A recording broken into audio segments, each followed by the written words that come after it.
Hi, this is Jeremy. And this is Becky. We're kind of epic. And today we're taking a look at a game called Doctor Kvorak's Obliteration game, which is basically a single-player platforming game, and as the developers described it to us, it's kind of a cross between Running Man and Portal. Which seems kind of accurate. Yeah, in a strange sort of sense. Basically, you're controlling this little creature, Gribu, I think his name is. Oh, I don't remember because I couldn't play it very easily. So Jeremy had a much easier time with this game than I did. I hit, I think, every bug. She did seem to hit every bug. I don't know how she did it, but she did. Yeah, so I got super frustrated because it would freeze. I couldn't make the guy move. This might be me saying I can't make the guy move. Here's your turn. I don't know. I don't know. So I tend to take the headset off and kind of toss it when I get really frustrated. So I really hope they do fix the bugs, because when I was watching Jeremy, it looked a lot more entertaining than when I couldn't make anything happen. Yeah, there's definitely some control issues and a number of bugs, as we've discovered. For instance, me trying to pick this up, or hollow box up. Anyway, I think I was missing press the thumb pad or something. There we go.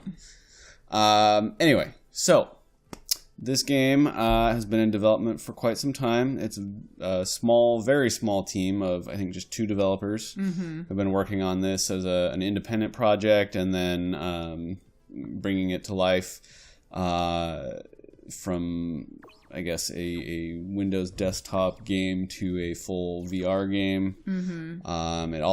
It does support both VR, Oculus, and Vive, as well as Windows desktop mode, so you can play it in 2D. Which I think you use a controller for that, and I think that seems a lot less frustrating. Yeah, I think the controls might be a little easier. We didn't actually try that. We did it fully in VR with the Vive controllers. We didn't actually try it on the desktop or with a controller, but I agree. I think that would probably be a little bit easier. It was definitely a little tough to get the controls working with the Vive controllers. The puzzles were interesting, though. It really did remind me of Portal, with some of you have to put things on a button, you have to find a button here, you have to block lightning here, you have to block laser over there. Yeah. I guess the premise is that this omnipotent guy has decided to be a twisted game show host, where you put them in the ultimate survivor thing. You have to help the little guys solve challenges or they die. Hence the Running Man aspect. Yeah. And the guy has like a super silly accent, and his name is reminiscent of the controversial doctor. Yeah, I don't know whether that's on purpose or not. I think it is. Okay. I do. I think it is. I'm not going to say his name, but I do think it is. It's too close, and I think it is. Yeah, could be. These guys have a slightly dark sense of humor. Yeah, is where I'm going with that. It's true. That is true. It is a darker sense of humor. It's very quirky. As we mentioned, the main alien or omnipotent being, game show host is very silly, and there is he makes comments throughout the game. Yeah, lots of about comments, what you're doing. But there's another character, a chicken in a spacesuit, who rhymes. Everything rhymes that she says. I actually really like that character. I forgot her name now, but she's actually pretty funny because she's always rhyming, and he's like, "Get out of here! What are you doing? I'm going to destroy you!" And like, but she always just appears and like makes fun of him. It's pretty good. I think I did not ever get to that point, because every time I tried to use it, it froze up on me. So Yeah. I never got to that point. Though I did like try and go over, do this thing. I think you need to do this while he was playing. Yes. There was a lot of that. Mm-hmm.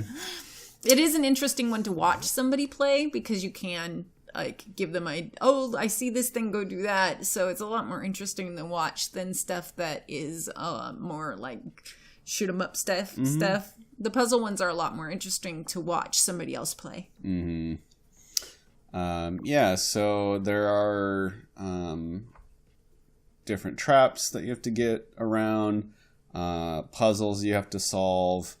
I guess you eventually end up rescuing fellow aliens or friends, and there are 3 individual characters you can play.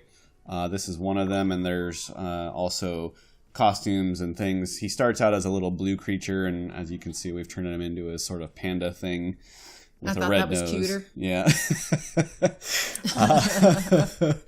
And so there's a lot of costumes and different ways you can dress him up and change him around. And I assume that's true of the other creatures that you can get as well.